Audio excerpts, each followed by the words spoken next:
उम्र भर तू भूल ये करता रहा, धूल चेहरे पे थी आईना साफ करता रहा। बीजेपी द्वारा आज बिहार बंद का आह्वान किया गया है, वो भी इसलिए कि दरभंगा की एक सभा में किसी शख्स ने महागठबंधन द्वारा सजाई गए एक मंच जो वोट अधिकार यात्रा के क्रम में बनाया गया था, उस पर चढ़कर मोदी जी को गाली दे दी। हालांकि वो गिरफ्तार भी हो गया है। इन्वेस्टिगेशन में पता चला कि वो न तो आरजेडी न तो कांग्रेस किसी का सदस्य है।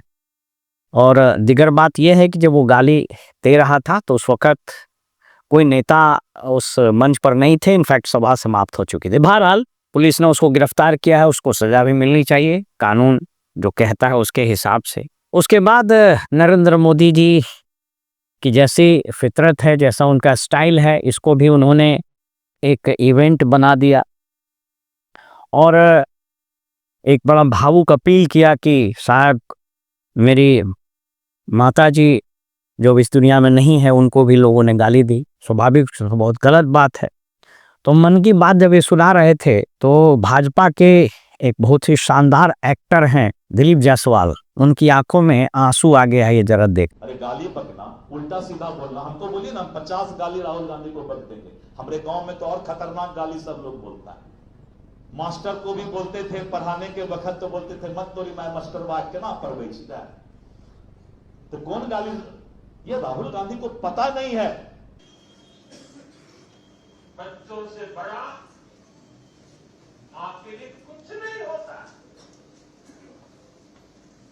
लीजिए, अब आंसू आया या वो आंख से रगड़ करके लाल कर लिए हाथ से, वो तो भगवान जाने। लेकिन इसमें दो बातें बड़ी दिगर है जिसको आत्म परीक्षण करना चाहिए। इसीलिए मैंने वो शेर कहा कि उम्र भर तू भूल ये करता रहा, धूल चेहरे पे थी आईना साफ करता रहा। मोदी जी के उन वक्तव्यों को याद कीजिए जब वो कांग्रेस की विधवा, करोड़ रुपए की जर्सी गाय, हाइब्रिड बछड़ा और वेस्ट बंगाल में ओ दीदी और न जाने कितने इस तरह के हुए।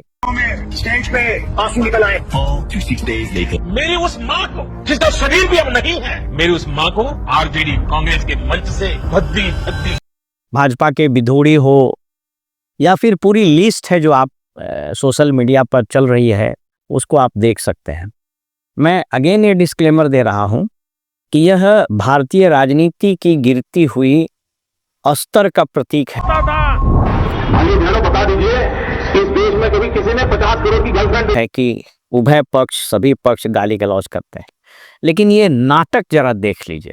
सम्राट चौधरी खुलेआम ये कहते हुए सोशल मीडिया पर वायरल हैं कि वो नेता प्रतिपक्ष इसलिए बने, बाद में कांग्रेस के भाजपा के अध्यक्ष बने और अब उप मुख्यमंत्री हैं इसलिए कि उन्होंने जम के गाली दी। मैंने क्या किया, विरोधी दल का नेता हुआ तो एक नेता को इतना गाली दिया कि पूरे प्रदेश में सिर्फ सम्राट चौधरी दिखने लगे। दिलीप जायसवाल का गाली का पूरा एक डिक्शनरी है, आप शायद सुने भी नहीं होंगे, ऐसा गाली मैं जानता हूं।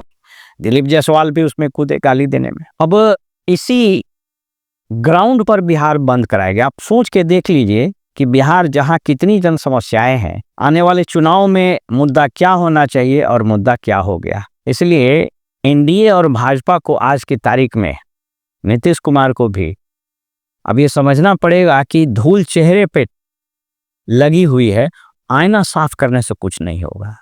और आप जितना आईना चमकाने की कोशिश कीजिएगा तो आप याद रखिए जब आईने पर धूल चढ़ा रहता है और उसको साफ कीजिएगा तो आईने पर स्क्रैच आ जाता है, दाग आ जाता है, और वो दाग एनडीए के दलों में और खासकर भाजपा में आना शुरू हो गया है। इसलिए ये कोई भी काम करते हैं अब वो बूमरैंग करना शुरू कर दिया है। इसलिए यह शेर सबके लिए जरूरी है कि वो याद रखे कि धूल चेहरे पर है अगर तो आईना साफ नहीं कीजिए। नमस्कार।